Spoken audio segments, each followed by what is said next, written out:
Dans les profondeurs des vagues de l'Atlantique se cache un mystère qui fascine l'humanité depuis plus de 2000 ans.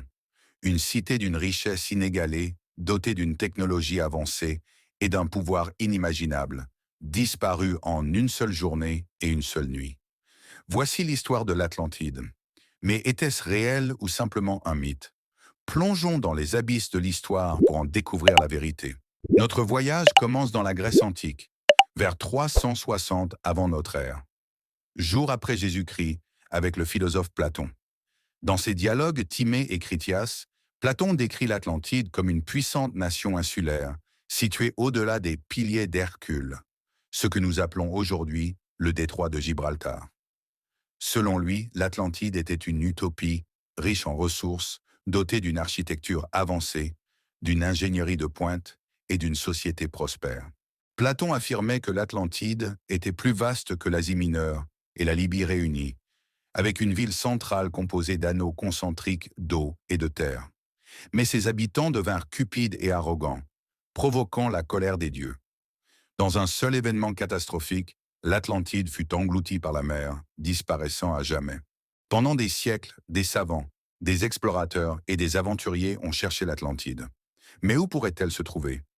Certains pensent qu'elle se trouvait en Méditerranée, près de l'île de Santorin, qui fut dévastée par une éruption volcanique vers 1600 avant notre ère. D'autres évoquent les Caraïbes, l'Antarctique ou même le désert du Sahara.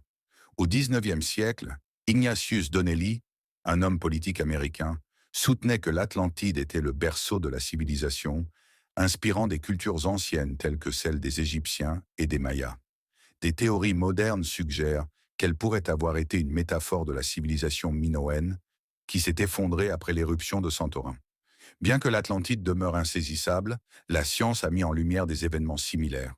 L'éruption de Santorin, par exemple, a provoqué des tsunamis et des tremblements de terre qui pourraient avoir inspiré le récit de Platon. De même, la masse terrestre de Doggerland dans la mer du Nord fut submergée vers 6000 avant notre ère, déplaçant des communautés entières. L'Atlantide pourrait-elle être une mémoire collective de telles catastrophes? Ou était-elle purement une allégorie philosophique, avertissant contre l'hubris et les dangers d'un pouvoir débridé?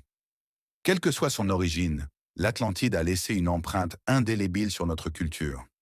Du 20 000 lieues sous les mers de Jules Verne au film d'animation de Disney, l'Atlantide continue d'inspirer notre imagination.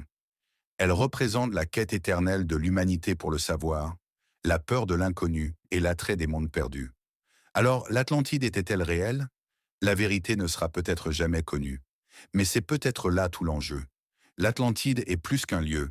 C'est un symbole de notre curiosité, de nos rêves et de notre lien avec le passé. Tant que l'océan gardera ses secrets, la légende de l'Atlantide vivra.